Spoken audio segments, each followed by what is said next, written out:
Olá, eu sou Tatiana Gastaldo, aluna NeuroArc, designer de interiores, e estou aqui com Roberto Loeb, arquiteto, artista desse espaço tão incrível que foi um berço para a conferência da NeuroArc deste ano, de 2025. Então, a gente está indo para o último podcast com o idealizador, o criador, o arquiteto, Loeb. Primeiramente, Loeb, fugindo um pouco da entrevista, eu queria te dar parabéns, porque eu soube que tu recebeste um prêmio agora, em setembro, do Ryotaki. Então, parabéns, tá, por essa conquista, que é todo o reflexo do teu trabalho. E eu estava escutando uma entrevista tua no rádio, paulistano, se eu não me engano, é o nome da rádio, e você falou um pouquinho do teu berço, do teu pai, da tua mãe. O teu pai era um ourives ou era Joalheiro. joalheiro. E a tua mãe, você falou muito da questão de cultura e arte, que te trouxe isso de criança. Sim.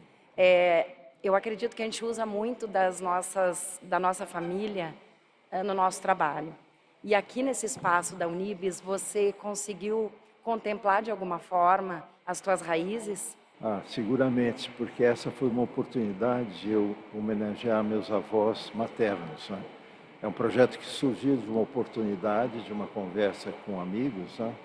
E quando eu soube que, através do Joe Luke, desse amigo, que eu soube que a Casa de Cultura de Israel, na época, chamava assim, iria construir uma sede. E imediatamente eu, no meu entusiasmo e na minha vontade de fazer arquitetura e de fazer minha colaboração, me coloquei à disposição, que eu gostaria de fazer esse projeto. E realmente isso aconteceu. A gente iniciou um trabalho com a comunidade e com a diretoria da Casa de Cultura de Israel, que depois se transformou na Unibis, que é uma organização social de grande potência em São Paulo e no Brasil, né? E estamos aqui hoje, né, na sede da Unibis. Tu sabe que nessa entrevista na rádio, você falou uma frase, até anotei, por isso que eu estou com esse caderno, porque eu anotei a tua frase, que foi o seguinte: você disse que aqui é uma arquitetura contemplativa, é orgânica, certo? Você falou que se perde muito no projeto de computador, se perde muito, tem um prejuízo. Você disse, precisamos aprender a desenhar com a mão, foi tua frase, né? Para sentir a angústia da criatividade.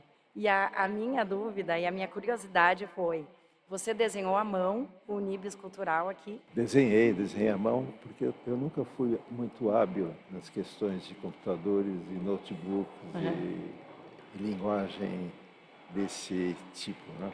Mas eu acho essencial, eu acho que é um instrumento tão importante quanto a máquina de escrever. Eu acho que a inteligência artificial, com todos os cuidados e com tudo o que deve cercar essa inovação, né, deve ser utilizada intensamente. E é tudo uma questão de ética, de capacidade de controle, né, para que isso não seja usado para o mal, né? Sim. Então, eu especificamente, eu trabalho com desenho a lápis, com grafite, né, porque é a minha forma de expressão. Eu sinto que quando eu estou desenhando, croquisando, né, é uma extensão daquilo que eu penso.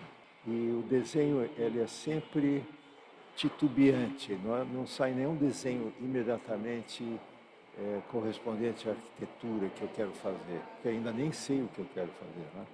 Então, o desenho me conduz através de percursos de criação, em que eu vou galgando ponto a ponto, através do croquis, um entendimento. E às vezes o entendimento leva talvez dias, né, até você realmente concretizar uma ideia inicial, né? Para ti, o teu desenho, então, seria como uma forma até de meditação, de alguma forma, assim, uma contemplação meditativa, alguma coisa do gênero? Sim, seria um instrumento de reflexão, né? Porque através do desenho você libera a sua criatividade, a sua inquietude, fazendo até desenhos sem sentido, que não tenham nenhuma expressão para aquele produto final que você vai acabar desenhando, se tudo correr bem, né? Então ele é um instrumento, é uma base de apoio, né? Às vezes, quando eu dava aulas para os estudantes de arquitetura, que eu sentia que eles ficavam muito inquietos e inseguros, porque já gostariam de Pro computador. iniciar, fazer projetos, né? Coisa que eu sentia também na minha época de estudante. No primeiro ano eu já queria ser arquiteto, né? Então eu lembrava assim do Henry Miller, que ao escrever, ele comentava num texto que eu li, que ele começava a escrever e as palavras não saíam, não se encadeavam, ele amassava os papéis, jogava fora, até transformar, às vezes, uma pilha de papel.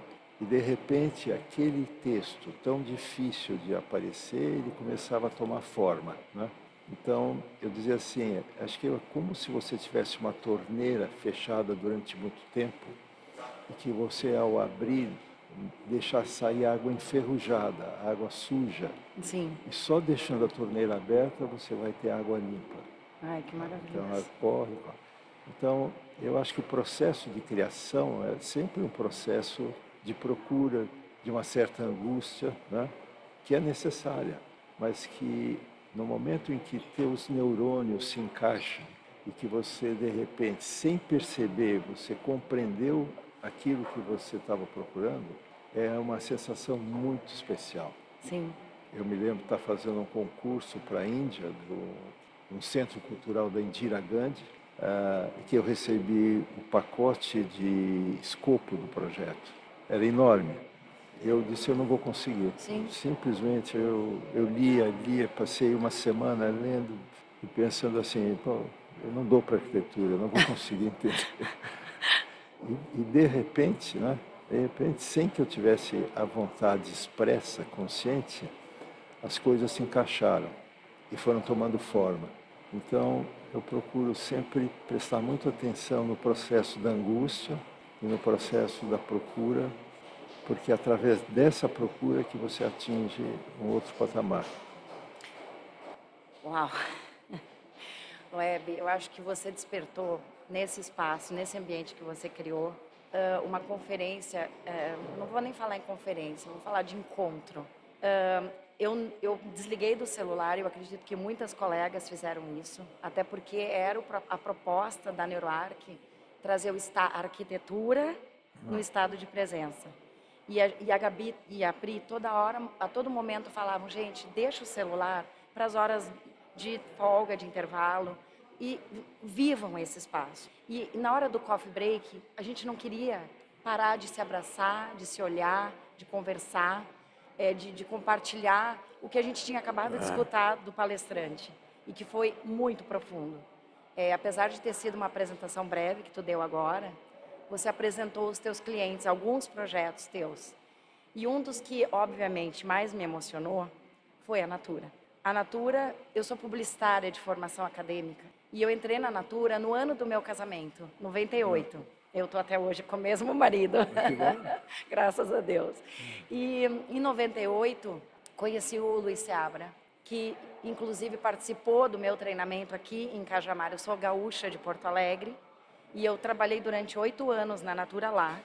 E quando eu vim para cá, eu tive muitos treinamentos em Cajamar, que é onde você criou o novo espaço.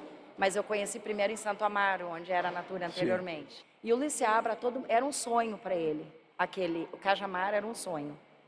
E eu acredito que ele deve ter influenciado muito na tua criação.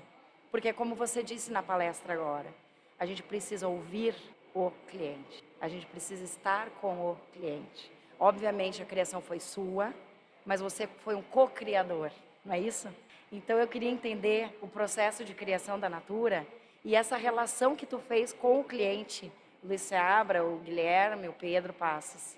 Olha, primeiro, muito interessante essa sua questão, porque ela remete ao sentimento que eu tinha quando eu fiz o projeto, de acolhimento, né? Tanto o Seabra, quanto o Passos, quanto o Guilherme, pessoas muito abertas à escuta, né?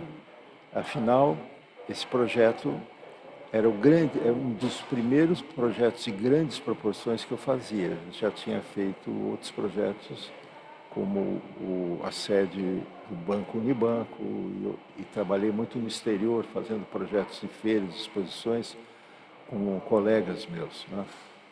E o que eu sentia era a capacidade de escuta que eles tinham, né? Exato.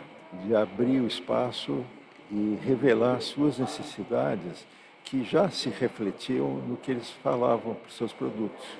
Então, aquilo foi criando para mim um ambiente muito positivo, porque o trabalho que eu fiz foi um trabalho de paciência e de sucessivos desenhos, croquis, apresentações, que eu, ao fazer a eles, a gente comentava, melhorava, interpretava. Então, se você pegar o primeiro projeto com o qual eu ganhei o concurso, que eu fui Sim, aceito, ganhaste, eu vi que tu ganhaste um concurso. a transição do primeiro croquis, do primeiro estudo para o projeto final, guarda o espírito do projeto, mas a forma se alterou. Mas eles sentiram a tua essência ali, por Sim, isso que te sim, contrataram. sim, eu acho que sim. Que incrível. E eles participaram de todas as etapas Muito, muito. participaram. Claro, tinha uma equipe dedicada, porque era um trabalho árduo, eles tinham que manter seus interesses, a direção da empresa, né? Mas eu sempre tinha um retorno das minhas propostas através do grupo de trabalho. Você falaste do berçário. Sabe? Eu fui na Natura e fiquei 7 dias em Cajamar, num treinamento onde eu era uma das líderes do projeto. E eu estava amamentando o meu filho, primeiro filho, o Lorenzo. E eu fui no berçário. Inclusive eu tive uma mastite porque eu estava sem amamentar. E eles me acolheram. E os funcionários lá, eles tinham a vista para a natureza. Sim. Então eu fiquei impressionada com a arquitetura. E eu mal imaginava que anos depois foi uma escolha minha sair da Natura, porque eu estava mais trabalhando do que com a minha família. E foi uma escolha de migrar a carreira para o design de interiores, para ser autônoma, que a gente sabe que não é fácil, porém eu estava mais próxima dos meus. Eu queria te agradecer, eu queria ficar horas conversando contigo, mas eu acredito que a gente conseguiu sintetizar de certa forma o que você trouxe aqui da arquitetura de presença. Muito obrigada. Não, o prazer é meu. Eu só quero completar um pensamento que você trouxe para a nossa conversa, do seu filho, da sua criança, Sim. que você criou, cuidou, desenvolveu, né?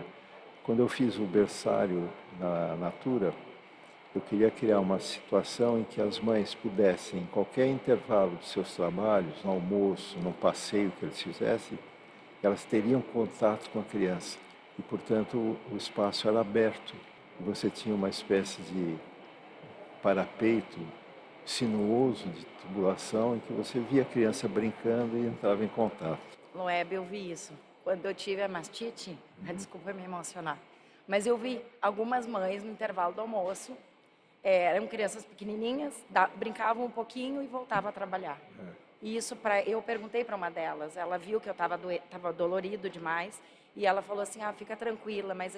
Aí eu perguntei para ela como funcionava, se ela podia ficar com o filho dela ali. Ela disse, eu tenho que almoçar, porque logo em seguida eu tenho que trabalhar, mas eu posso dar uma fugida para ver meu filho. Então isso é uma conexão espiritual além do trabalho, né?